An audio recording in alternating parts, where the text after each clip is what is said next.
Ако не сте готови да служите на Бога от благодарност, вие ще се намерите в положението на един гръцки цар, който отговорил на своя добър лекар с неблагодарност. Гръцкият цар, за когото се говори в разказа, страдал от проказа. В царството му дошъл един знатен лекар, някой си Добан, който се взел с лекуването на царя и в скоро време го излекувал. В знак на благодарност царят назначил лекаря на една от първите служби в царството.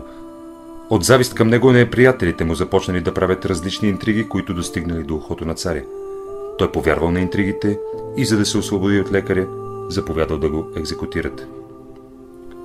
Преди да се изпълни заповедта на царя, лекарят се явил при него, разказал му истинското положение, в което се намирал, и го помолил за милост. Царят не се съгласил и потвърдил присъдата. Тогава лекарят казал: ще ви оставя една книга, в която ще намерите отговор на всички трудни въпроси, които ви вълнуват. Като прелиствате книгата заедно с отговорите на въпросите, ще чувате и моя глас. Главата ми ще проговаря. Царят взел книгата и се зарадвал, че ще има възможност да прави интересни наблюдения. След екзекутирането на лекаря, обещаната от него книга вияла вече на царската маса. Царят всеки ден обръщал по един лист на книгата да чете написаното в нея. Обаче колкото повече прелиствал книгата, толкова повече положението му се влошавало.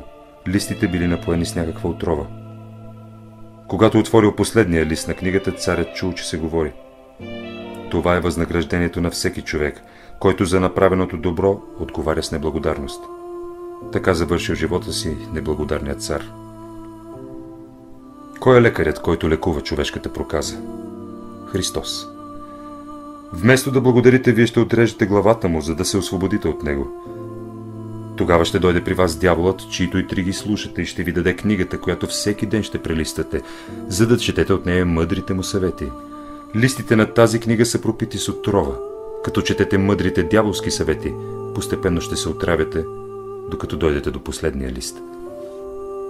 Тогава ще чуете гласа на дявола, който ще ви каже: това е възнаграждението на всеки грешник, който за направеното му добро отговаря със зло. Той не заслужава да живее.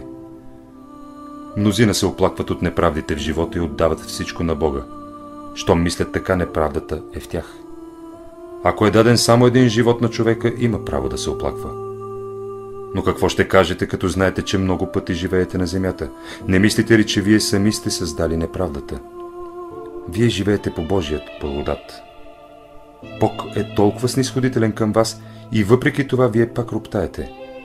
Нова епоха иде, нова култура, нови условия. Новата епоха се ознаменува с това, че Бог иде в света да тури ред и порядък, да отдели смъртните от безсмъртните, грешните от праведните,